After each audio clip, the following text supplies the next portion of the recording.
Hai kesayangan, apa kabar kamu? Semoga kamu dalam kondisi sehat, bahagia, dan penuh cinta ya. Ketemu lagi dengan saya, Sada Baiti, dan saya ditemani oleh Cassandra. Kali ini kita mau ngobrolin tentang luka batin kamu. Jadi kali ini Bunda akan bongkar-bongkar yang ada di dalam hati kamu ya. Semua orang punya luka batin. Semua orang punya trauma tersendiri yang sebenarnya mesti disembuhkan ya. Waktu tidak akan bisa mengobatinya. Memang waktu berjalan mungkin kita bisa lupa, tapi lukanya masih tetap ada di sana. Dan kali ini kita mau bongkar-bongkar, oke? Well, ini sifatnya adalah general reading, artinya belum tentu resonate dengan semua dari kamu ya. So please be wise, sayangku, cintaku, negeriku, oke? And makasih banget, thank you banget buat kamu yang udah like, subscribe, dan komen. Bunda mau doa khusus buat kamu ya, oke? Tarik nafas. Aku mengambil energi semesta, aku mengambil energi matahari, aku mengambil energi bulan. Buat kamu yang sudah memberikan energi positif untuk channel ini, yang saat ini sedang mengalami persoalan-persoalan kehidupan, kiranya kepada kamu diberikan kedamaian, diberikan ketenangan batin, diberikan kebeningan diri, dicernihkan pikiranmu, sehingga apapun yang menjadi persoalan kamu bisa melihat solusinya dengan mudah. Yang sedang sakit tubuhnya segera selaras dan harmoni kembali. Yang terluka karena cinta, kiranya cahaya ilahi masuk ke dalam hatimu dan menyembuhkan setiap luka-lukamu. Dan untuk yang saat ini sedang terlibat hutang, saat ini biarlah kepada kamu diberikan keterangan batin dan rasa keberlimpahan. Kepada kamu diberikan proses kerja dan karya sebagai saluran rezeki dari Allah Subhanahu wa Ta'ala. Diterima ya. Dan yang belum subscribe ditungguin, karena dengan subscribe kita akan lebih mudah untuk terkoneksi. Oke. Luka batin kamu.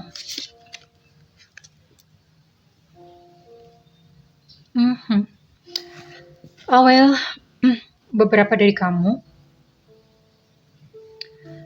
sekarang bahkan saat ini berada dalam situasi yang kayak aku nih bukan siapa-siapa di dunia ini. Siapa sih aku? Kamu merasa kayak ada perasaan shame di sini. Shame itu merasa kayak direndahkan, merasa nggak dihargai. Ya, kita nanti akan lihat penyebabnya. Kita gali dulu emosinya. Merasa tidak dihargai. Siapa sih gue? Aku emang siapa gitu ya.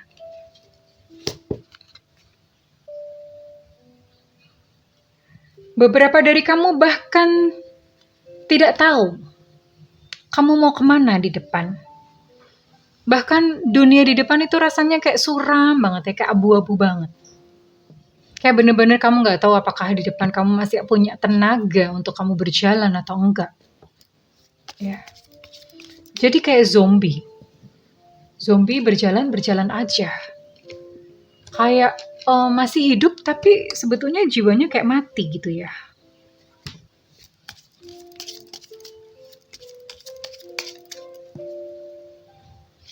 Emosi apakah lagi? Oh. Ya. Beberapa dari kamu ini bahkan sudah dalam tahap yang depresi. Nggak mau ketemu siapa-siapa, lebih senang mengurung diri, lebih senang menyendiri. Ya. Jadi menolak untuk bertemu dengan orang, bahkan menolak untuk bertemu dengan, mungkin dengan anggota keluarga pun itu nggak berkomunikasi ya. Jadi cuman ya seperlunya dan secukupnya aja. Selebihnya itu diem. Diem itu bukan diem karena apa-apa, karena ngebatin ya. Ada tekanan mental di dalam yang membuat kamu kayak menarik diri. Jadi kayak kucing ya. Ya Bunda punyanya kucing, analoginya kayak kucing. Kucing itu kalau pas sakit atau mau mati, dia tuh cari tempat di mana kira-kira orang tuh nggak bakal nemuin dia. Lalu dia akan pergi ke tempat itu dan mati di situ ya. Dia akan sembunyi di situ dan mati di situ. Jadi, ya sebetulnya itu adalah naluri makhluk hidup ya. Banyak yang seperti itu. Untuk melindungi dirinya sendiri, untuk memproteksi dirinya sendiri. Lebih memilih untuk menarik diri atau menyendiri ya. Oke, kita akan lihat sebenarnya apa gitu yang terjadi.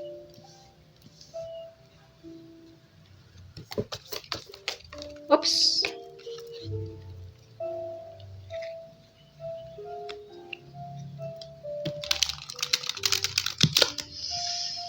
Kegelapan-kegelapan yang tersembunyi di hati kamu.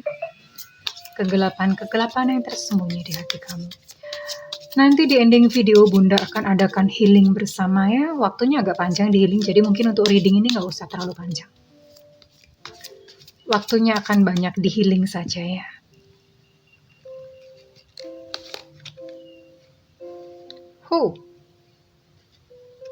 King of Swords.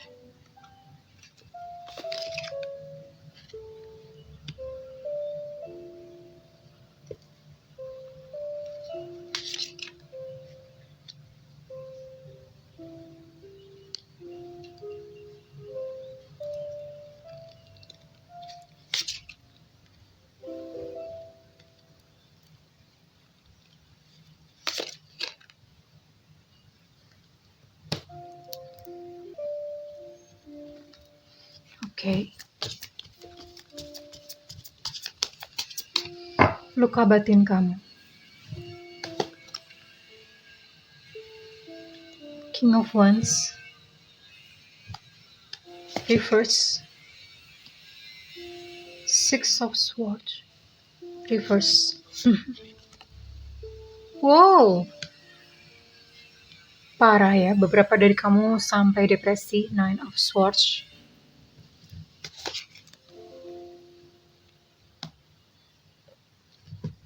Two of Pentacles.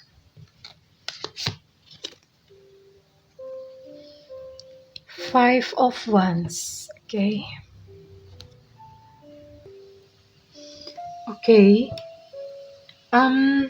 Lumayan banyak ya. Aduh. Ngebacanya banyak banget. Aduh, bisa panjang sesinya nih. Oke. Ada beberapa dari kamu yang merasa kayak nggak bisa percaya orang lagi. Ya, ini terjadi karena kamu pernah menaruh kepercayaan yang begitu dalam, dan kemudian kepercayaan itu disalahgunakan atau dihianati. Dan ini bukan hanya terjadi sekali, bahkan terjadi beberapa kali, dan kamu tuh kayak ngelihat boleng-bolengnya orang, dan kamu merasa kayak, udah nggak ada yang bisa dipercaya di dunia ini. Ada satu kesimpulan seperti itu. Dan beberapa dari kamu, even saya melihat, nggak ada tuh kamus namanya bersenang-senang. Hidup tuh menderita terus ya, kayak nggak ada yang namanya bersenang-senang. Piknik, apalagi buru-buru mikir piknik gitu loh. Hidup aja bisa bertahan itu udah bagus gitu. Jadi kosakata bersenang-senang ini jauh gitu dari kamu ya. Dan ya, beberapa lagi mengalami masalah finansial. Well, oke, ini rasanya banyak pasti yang punya masalah finansial. Oke. And bahkan ada yang lebih parah, beberapa dari kamu tuh sempat sakit parah. Sakit yang udah parah banget, udah sampai ngantem ke badan. Ya, mungkin memendam emosi bertahun-tahun, memendam sakit hati bertahun-tahun sampai akhirnya ngefek ke badan. Ya, badan itu nggak tahu, mungkin ada satu penyakit yang berat atau gimana ya. Kalau bukan penyakit berat itu penyakitnya menaun, nggak hilang-hilang gitu. Jadi misalnya sakit vertigo tapi nggak sembuh-sembuh, batuk itu kan sebetulnya ringan ya, tapi nggak sembuh-sembuh sampai menaun gitu. Nah, ini bisa jadi karena psikosomatis. Psikosomatis itu adalah satu penyakit yang sebetulnya disebabkan oleh yang namanya kondisi-kondisi emosional. Oke. And ya, di sini saya juga melihat ada beberapa dari kamu yang bermasalah dengan figur otoritas. Entah dengan bos, lebih lagi ditarik jauh ke belakang, kamu punya masalah dengan bapak, dengan ayah. Entah apa yang ayah kamu lakukan, mungkin kamu melihat ayah kamu memperlakukan ibu dengan tidak baik, atau ayah kamu terlalu otoriter, ayah kamu terlalu memaksa, terlalu dominan, sehingga kamu merasa nyesek kayak seolah-olah nggak bisa bernafas, nggak bisa bebas ya. Kamu merasa seperti itu dan even sampai sekarang kamu belum bisa gitu memaafkan ayah kamu sendiri ya. Atau mungkin memang sejak kecil nggak bisa deket gitu dengan ayah atau dengan bapak ya. Nggak bisa deket. Ada jarak yang nggak bisa dijelaskan gitu. Padahal mungkin sekarang udah nggak ada apa-apa, tapi ada hal-hal yang tanpa disadari di masa kecil yang dilakukan oleh ayah kamu dan itu menyakiti kamu sampai sekarang. Dan ada beberapa keinginan-keinginan yang tertunda, seperti misalnya mau menikah, tapi gagal, udah mau menikah nih gagal, mau menikah lagi gagal lagi ya, dan ini terjadi gitu berkali-kali. Dan mungkin kayak ada keinginan-keinginan yang tertunda, misalnya pengen apa, pengen kaya tapi ternyata nggak kaya-kaya. Dan ini cukup menyakiti kamu, bahkan beberapa dari kamu tuh sampai depresi, tadi saya udah mention di depan. Sampai depresi, sampai maunya tuh mengurung diri, nggak mau ketemu orang, menarik diri, nggak mau terlalu bergaul ya, mungkin bergaulnya hanya di dunia maya saja, karena di dunia maya tuh orang nggak kenal siapa kamu, tapi kalau misalnya ketemu, diajak reuni atau apa, kamu selalu menolak, kamu nggak nyaman untuk bertemu dengan orang. Dan kondisi finansial itu rasanya kayak jauh banget, kamu seolah-olah kayak nggak ada harapan gitu, di depan tuh akan seperti apa sih. Nggak ada bayangan gitu ya, di depan apakah bakalan cukup gitu keuangannya, apakah bakalan membaik keuangannya, nggak ada bayangan sampai ke sana ya. Kesulitan-kesulitan finansial ini biasanya disebabkan ketika masa kecil atau apa ya, mungkin kamu melihat bapak dan ibu kamu tuh bekerja dengan keras. Kamu melihat orang tua kamu hidup dalam kekurangan, atau ada perkataan-perkataan yang terekam di bawah sadar kamu, misalnya, nggak boleh minta apa-apa ya, bapak sama ibu nggak punya duit gitu. Atau sudah dididik dari kecil bahwa susah cari uang nak, cari uang tuh susah nak, bapak tuh mesti kerja keras. Jadi itu yang ditanamkan. Terus kemudian ada hal-hal lain lagi bahwa hidup ini keras, hidup ini kejam, ya. Dan itu ditanamkan kepada kamu sejak kecil, dan akibatnya ketika dewasa kamu pun berpikir bahwa hidup itu kejam. Hidup itu keras dan hidup tidak berpihak kepada kamu. Kamu harus survive sendirian di tengah-tengah belantara ya, dekat-dekat ada macan, ada beruang, ada ular, ada apa. Kayak seolah-olah tuh survival terus setiap harinya karena berjuang ya. Nah, ini hal-hal yang mungkin tidak disadari oleh orang tua, tapi itu membekas dalam kehidupan anak-anaknya, dalam kehidupan kita. Ya. Dan beberapa lagi merasa kayak kamu tuh harus menonjol. Kamu harus terlihat hebat. Kalau kamu nggak terlihat hebat gitu di mata teman-teman atau di mata orang-orang, maka kamu adalah seseorang yang tidak berharga. Misalnya terlihat hebat apa sih? Ya, dunia itu kan memandang selalu dari materi. Dari standar-standar duniawi misalnya. Kalau kamu nggak kaya, kamu nggak dihormatin orang. Kalau kamu nggak menikah, orang-orang akan menganggap kamu aneh. Akhirnya apa? Kamu mati-matian untuk mengejar standar-standar yang ada di masyarakat. Ya, dan ketika nggak tercapai, stres sendiri. Stres sendiri. Padahal kehebatan bukan didasari dari standar-standar yang ditetapkan oleh masyarakat, bukan itu ya. Sama sekali bukan itu. Jadi saya melihat ada banyak luka bertumpuk-tumpuk yang bahkan beberapa dari kamu saya lihat pas masa kecil itu dimaki-maki ya, dimaki-maki kayak, ya Allah ini anak goblok banget sih gitu ya. Kamu nakal banget, kamu goblok banget, kamu bodoh banget sih. Orang tua saking emosinya ya, namanya orang tua mereka tuh punya pergolakan jiwa sendiri ya. Dan akhirnya dilampiaskan ke anak gitu. Ya. Dan itu terekam di bawah sadar dengan baik. Karena waktu masih anak-anak belum terlalu banyak program. Dan ini masuk mempengaruhi kehidupan di masa dewasa. Dan anak-anak yang dibilangin bodoh, nakal, ketika besar, ketika dewasa, merasa tidak dicintai. Ini ada beberapa kamu yang merasa kayak nggak dicintai, merasa nggak dihargai. Akibatnya apa? Ketika merasa tidak dicintai, ketika dewasa, dia akan mencari cinta dari orang, dari lawan jenis. Ya, berpikir bahwa kalau ada lawan jenis, ada pasangan, maka kamu akan dicintai. Ternyata enggak. Ketemu dengan pasangan pun ditinggalin.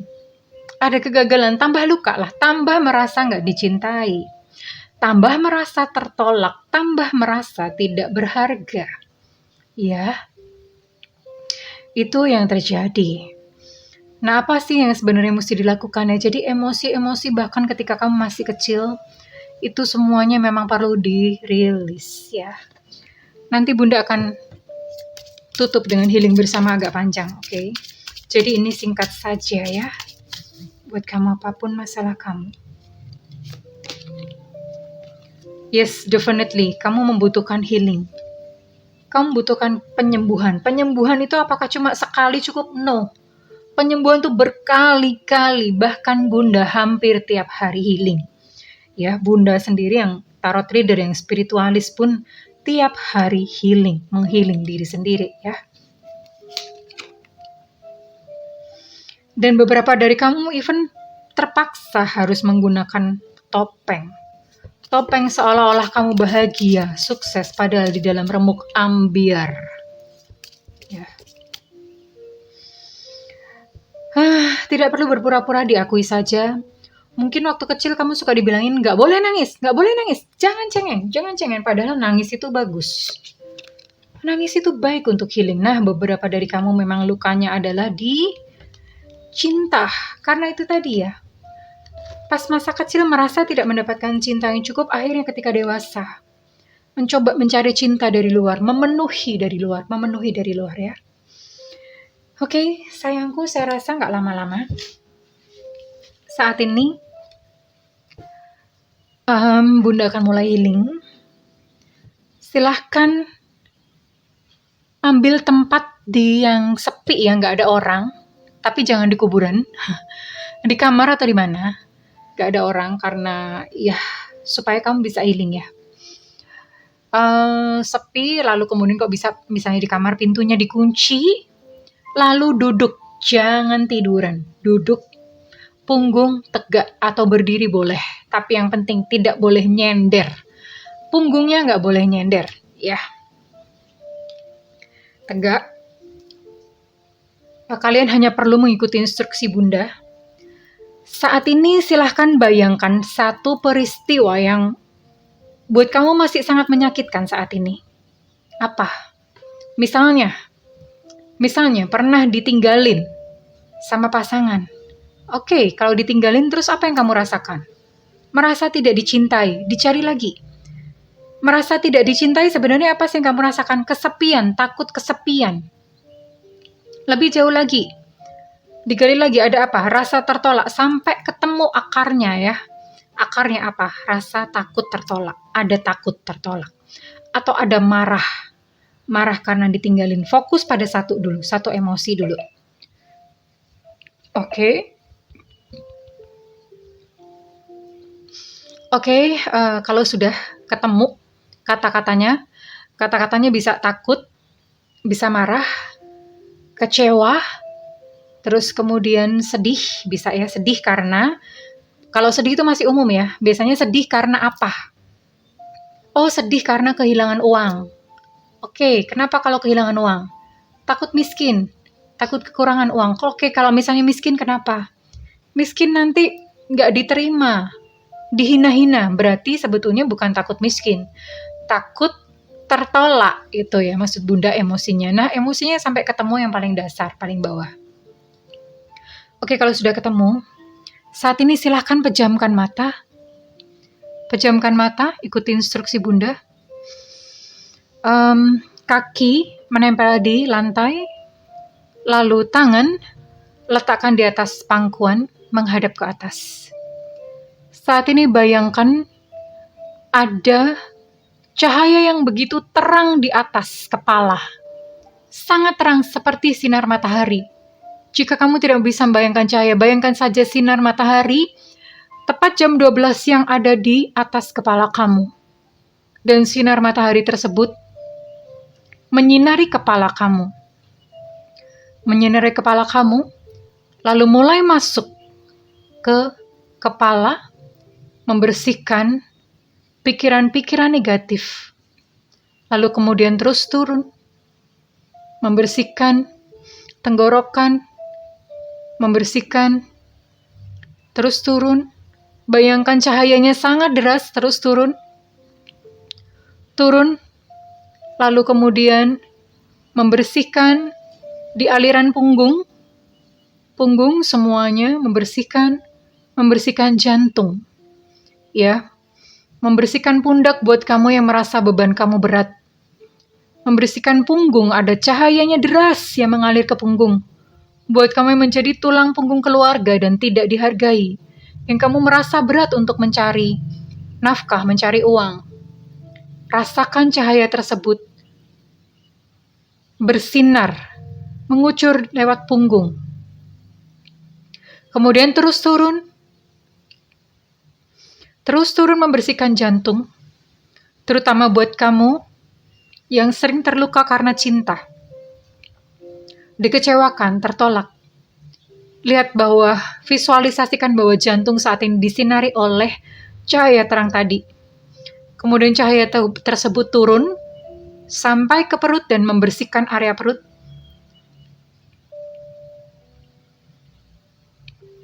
Lalu cahaya tersebut turun mengikuti aliran telapak kaki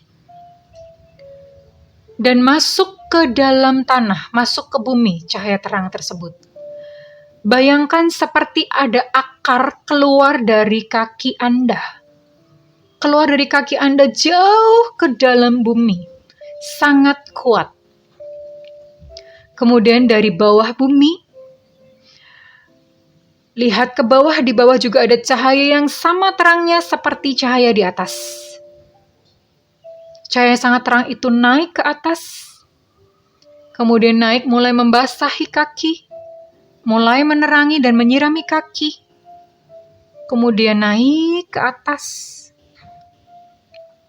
Naik membersihkan cakra seksual. Buat kamu yang mengalami kepahitan dan kekecewaan karena cinta. Bayangkan di area ini, area ovarium, buat yang perempuan. Lalu bayangkan di area, buat yang laki-laki, bayangkan area seputar prostat. Dibersihkan. Lalu kemudian terus naik ke atas melalui depan, tubuh bagian depan. Membersihkan setiap organ-organ tubuh, semuanya dibersihkan. Lalu naik ke atas melalui kepala dan akhirnya naik ke atas keluar melalui kepala, bersatu dengan cahaya atau sinar yang dari atas. Dan terus berputar.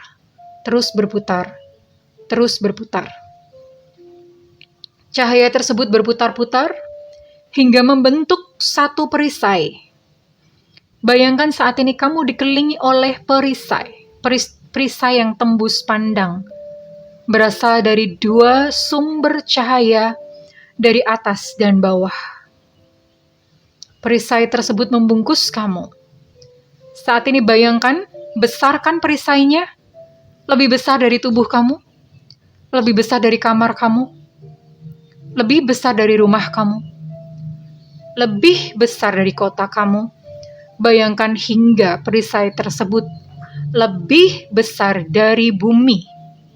Bayangkan perisai tersebut lebih besar dari bumi. Oke. Lalu saat ini bayangkan satu peristiwa yang sangat menyakitkan buat kamu. Satu peristiwa yang sangat menyakitkan buat kamu. Diingat dengan baik, detailnya, peristiwanya. Jika kamu masih ingat baju yang kamu pakai pada saat itu. Perkataan-perkataannya diingat kembali. Lalu silahkan rasakan bagian tubuh manakah yang terasa sakit. Jika tidak ada yang terasa sakit, tidak apa-apa. biasanya akan muncul satu bagian tubuh yang terasa sakit. Oke. Lalu kemudian bayangkan sinar yang dari atas tadi menyinari bagian tubuh yang terasa sakit. Jika tidak ada tubuh yang terasa sakit, kamu bayangkan bahwa sinar tadi menyinari seluruh tubuh kamu. Lalu ucapkan kejadiannya, misalnya, saya marah terhadap, sebutkan namanya, saya marah terhadap ini karena dia begini-begini, sebutkan peristiwanya. Atau misalnya sebutkan, saya takut kesepian, sebutkan peristiwanya, lalu ditutup dengan, saya rilis dan bebaskan. Saya rilis dan bebaskan. Saya rilis dan bebaskan. Sebut sampai 20 kali. Saya rilis dan bebaskan. Saya rilis dan bebaskan. Saya rilis dan bebaskan, sambil membayangkan cahaya yang dari atas menyoroti tubuh kamu, menyoroti bagian tubuh yang sakit. Saya rilis dan bebaskan. Saya rilis dan bebaskan. Saya rilis dan bebaskan. Saya rilis dan bebaskan. Ke ruang waktu dimensi realita sampai akar yang terdalam. Saya rilis dan bebaskan ke ruang waktu dimensi realita sampai akar yang terdalam. Oke, lakukan ini, silahkan diulang-ulang. Jika masih skala sakitnya belum berkurang, silahkan lakukan. Bisa terus dilakukan sendiri saat ini. Buat kamu yang sudah selesai, bisa pelan-pelan membuka mata. Tarik nafas. Rasakan kebebasan, kemerdekaan diri kamu yang baru. Terima kasih Tuhan. Alhamdulillah, terima kasih. Namaste Astungkara. Tarik nafas, terima kasih. Oke, jika readingan ini bermanfaat buat kamu, saya minta feedbacknya di kolom komentar. Dan buat kamu yang ingin melakukan personal reading, silakan hubungi nomor yang tertera di kolom deskripsi, tentu saja berbayar. Dan buat kamu yang belum ada budget, tungguin Bunda live di YouTube. Siaran langsung di YouTube ya sayang, jangan ke WhatsApp ya. Tungguin siaran langsung di YouTube. Oke kesayangan, untuk kamu yang sudah menonton video ini, aku mendoakan agar hatimu lega dan lapang. Milikilah hati seluas samudra, sehingga setiap noda apapun yang jatuh ke dalamnya tidak akan berarti apa-apa dalam hidup kamu. I love you kesayangan. Bye-bye.